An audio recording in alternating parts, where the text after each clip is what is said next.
Good morning students. हम लोग जो है वो त्रिविमीय ज्यामिति 14 चैप्टर जो है वो स्टार्ट कर चुके हैं और हम लोग पहुंच चुके हैं 14.5 में। देखिए बच्चों 14.5 में हम दो रेखाओं के मध्य की न्यूनतम दूरी वाला पार्ट हम लोग पढ़ने जा रहे हैं, जिसके अंदर मैंने आपको कुछ फॉर्मूले बताए थे किस तरह से न्यूनतम दूरी हम निकाल सकते हैं जब दोनों रेखाएं समतलीय हों, जब दोनों रेखाएं समांतर हों, विषमतलीय हों। इस सारी कंडीशंस के अंदर हमने न्यूनतम दूरी की जो कंडीशंस है वो हमने पढ़ी है। बच्चों कल हमने जो है इसके 4 क्वेश्चन कंप्लीट कर लिए थे और आज हम करने जा रहे हैं इसका 5वां और लास्ट क्वेश्चन। तो इस प्रकार से आज 14.5 वाले एक्सरसाइज जो है अपनी कंप्लीट हो जाएगी। देखिए बच्चों ये क्वेश्चन थोड़ा सा डिफरेंट है और आप इसको ध्यान से देखिएगा क्योंकि कैलकुलेशन की दृष्टि से थोड़ा सा ये टफ रहेगा। बच्चों देखिए यहाँ पे रेखाओं की समीकरण दे रखी है x - 1/2 y + 1/3 बराबर z और x + 1/3 बराबर y - 2/1 और z बराबर 2 के मध्य की हमें न्यूनतम दूरी भी ज्ञात करनी है और लघुत्तम दूरी वाली रेखा का समीकरण भी ज्ञात करना है। देखिए बच्चों दोनों रेखाओं के बीच की लघुत्तम दूरी न्यूनतम दूरी जो है वो हम फॉर्मूले से भी ज्ञात कर सकते हैं, लेकिन एक बात मैं आपको फिर बता दूं बच्चों, आप समझने का प्रयास कीजिए। यहां पर ये दोनों रेखाओं को अगर मैं इस तरह से इनका डायग्राम इस प्रकार से बनाऊं और लघुत्तम दूरी को बच्चों अगर मैं यहाँ पर PQ से व्यक्त करता हूं और दोनों रेखाओं को अगर मैं L1 और L2 से रिप्रेजेंट करता हूं तो देखिए बच्चों यहाँ पे जो न्यूनतम दूरी है वो PQ कहलाएगी और आपको PQ का समीकरण भी ज्ञात करना है। तो PQ का समीकरण तभी संभव है जब P के निर्देशांक हो और Q के निर्देशांक आपके पास हो। तो बच्चों अगर P और Q के निर्देशांक आपके पास आ भी गए तो न्यूनतम दूरी आप बहुत आसानी से यहाँ पे PQ निकाल सकते हो दो बिंदुओं के बीच की दूरी का सूत्र लगाकर।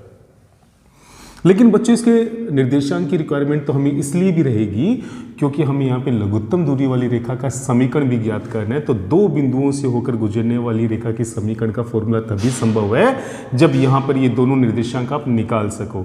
तो बच्चों यहाँ पे निर्देशांक कहने का मतलब बच्चों ये निर्देशांक निकालना हर परिस्थिति में अनिवार्य है। इस वजह से हम न्यूनतम दूरी का फॉर्मूला नहीं लगाएंगे बल्कि दोनों निर्देशांकों को निकालकर दो बिंदुओं के बीच की दूरी का सूत्र लगाएंगे, दूरी सूत्र लगाएंगे। तो बच्चों देखिए यहाँ पे किस प्रकार से हम P और Q के निर्देशांक निकालेंगे। इस रेखा के बराबर R1 और इस रेखा के बराबर R2 लेकर इन दोनों ही रेखाओं के ऊपर हम लोग जो है वो R1 और R2 के रूप में बिंदु प्राप्त कर लेंगे। तो देखिए सबसे पहले हम बात करें रेखा x - 1/2 बराबर y + 1/3 बराबर z को मैं लिख सकता हूँ z - 0/1 और इसके बराबर R1 लेकर मैं यहाँ पे इसको डाल देता हूँ समीकरण 1 पर किसी बिंदु के निर्देशांक क्या होंगे बच्चों। अगर उस बिंदु को मैं यहाँ पे P मानता हूँ तो P के निर्देशांक क्या होंगे 2R1 प्लस का 1, यहाँ पे हो जाएगा बच्चों 3R1 माइनस का 1 और यहाँ पे आ जाएगा R1। इसी प्रकार रेखा x + 1/3 बराबर में y - 2/1 और बच्चों जो खाली z दिया हुआ है इसका मतलब होता है z - 2/0, क्योंकि बराबर में अगर मैं कोई भी अनुपात लेता हूं तो z का मान जो है वो 2 ही आना चाहिए क्योंकि z निर्देशांक जो है वो हमें 2 दिया हुआ है। तो बच्चों इस बात पे कंफ्यूजन मत हो जाना कि आप z - 2 करके बट्टे में 1 ले आओ, बट्टे में 1 नहीं आएगा क्योंकि यहाँ पे अगर बट्टे में 1 आ गया तो z निर्देशांक जो है वो R2 पर निर्भर करना शुरू कर देगा, जबकि ऐसा नहीं है क्योंकि z निर्देशांक जो है वो 2 ही होना चाहिए और ये इसी स्थिति में पॉसिबल है क्योंकि 0 को R2 से गुणा करेंगे तो 0 आएगा और 2 इधर जाकर 0 में जोड़ेंगे तो z का मान 2 आएगा। तो z का मान तो हर परिस्थिति में 2 ही रहना चाहिए। तो देखिए बच्चों यहाँ पर इसी प्रकार इस रेखा पर किसी बिंदु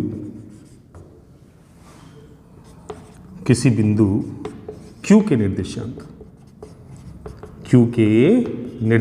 क्या आएंगे बच्चों। Q के निर्देशांक यहाँ पे आ जाएंगे आपके पास 3R2 - 1, ये हो जाएगा R2 प्लस का 2 और z निर्देशांक बच्चों इस स्थिति में भी क्या रहेगा 2 रहेगा। तो बच्चों बिंदु P के और Q के निर्देशांक हम लोग निकाल चुके हैं। तो देखिए बच्चों P और Q के निर्देशांक जो है वो R1 और R2 के पदों में आए हैं, परंतु मुझे R1 और R2 का मान निकालना होगा। उसके लिए बच्चों आप देख सकते हैं कि यहाँ पर PQ रेखा जो है वो L1 के लंबवत है और PQ रेखा जो है वो L2 के भी लंबवत है। इस रूल को फॉलो करके हम लोग यहाँ से R1 और R2 का मान निकालेंगे। तो इसके लिए मुझे निकालनी होगी रेखा PQ के दिक् अनुपात। तो देखिए बच्चों यहाँ पे PQ के दिक् अनुपात PQ के दिक् अनुपात किस प्रकार से निकाले जाएंगे? फॉर्मूला क्या होगा?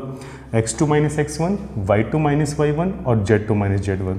तो देखिए बच्चों यहाँ पे 3r2 माइनस 1 में से 2r1 प्लस 1 को माइनस करेंगे तो अपने पास यहाँ पे आ जाएगा 3r2 माइनस का 2r1 और माइनस 1 और माइनस 1 हो जाएगा बच्चों माइनस का 2। इसी प्रकार r2 प्लस 2 में से 3r1 माइनस 1 को माइनस करेंगे तो यहाँ पे आ जाएगा r2 माइनस 3r1, 2 में 1 जोड़ेंगे बच्चों तो यहाँ हो जाएगा 3 और ये हो जाएगा बच्चों यहाँ पे 2 माइनस r1।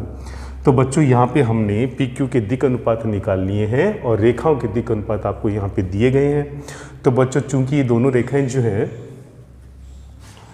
ये बच्चों समीकरण नंबर यहाँ पे हम 2 डाल देते हैं। इस रेखा के समीकरण को हम समीकरण नंबर 2 डाल देते हैं। तो देखिए बच्चों यहाँ पे चूंकि PQ रेखा जो है वो लंबवत है रेखा 1 पर, PQ जो है वो L1 वाली रेखा पे लंबवत है तो हम यहाँ पे L1 डाल देते हैं, रेखा L1। तो बच्चों कंडीशन कौन सी लगेगी? अतः A1 A2 plus B1 B2 plus C1 C2 जो है वो 0 होगा। तो बच्चों इस L1 वाली रेखा के जो दिक् अनुपात हैं वो अपने पास 2, 3 और 1 हैं।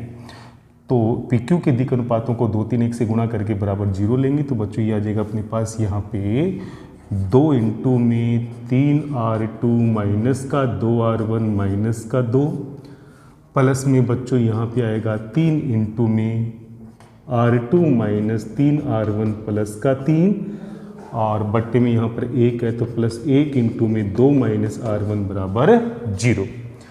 तो बच्चों सोल्व करेंगे तो आप खुद देख सकते हैं यहाँ पे 3 दूआ 6r2 में 3r2 जोड़ेंगे तो हो जाएगा 9r2।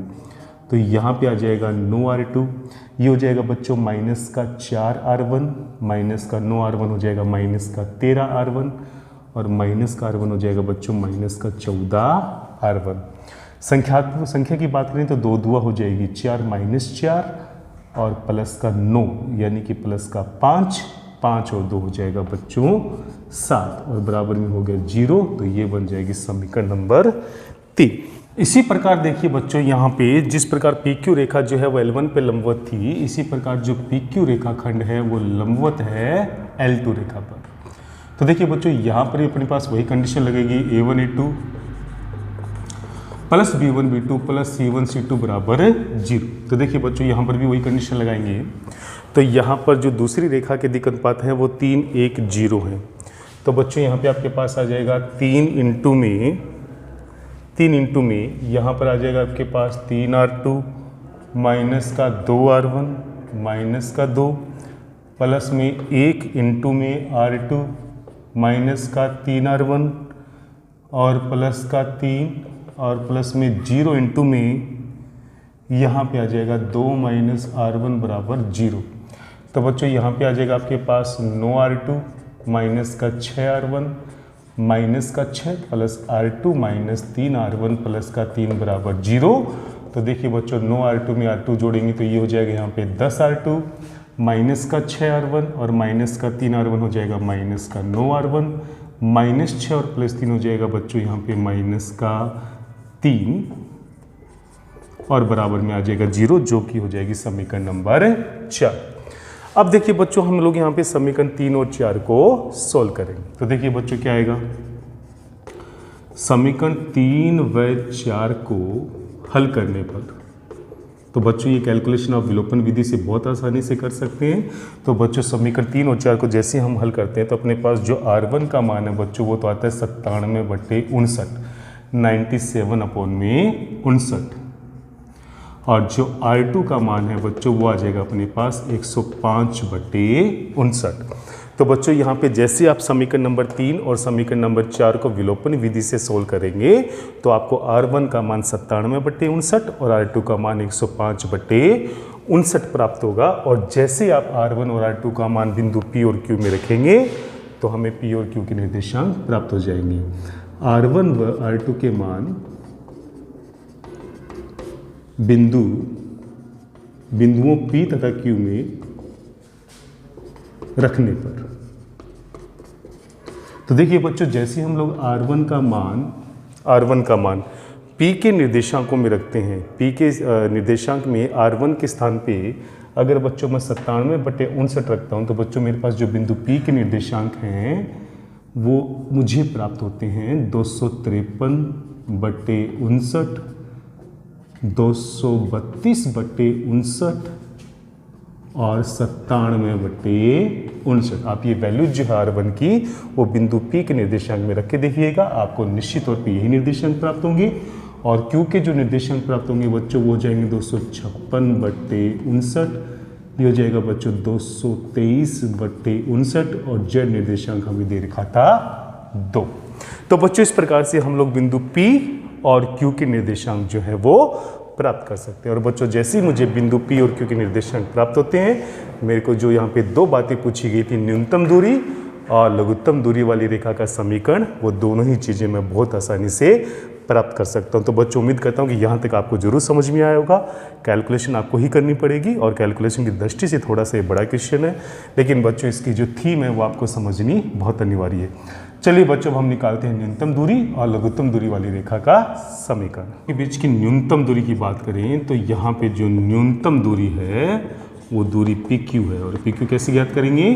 दो बिंदुओं के बीच की दूरी का सूत्र लगाकर x2 - x1 की होल स्क्वायर, यानी कि 259/59, माफ़ कीजिए बच्चों यहाँ पर ये 256 आएगा। यहाँ पे कैलकुलेशन आप सही कर लेंगे, यहाँ पे आएगा 256।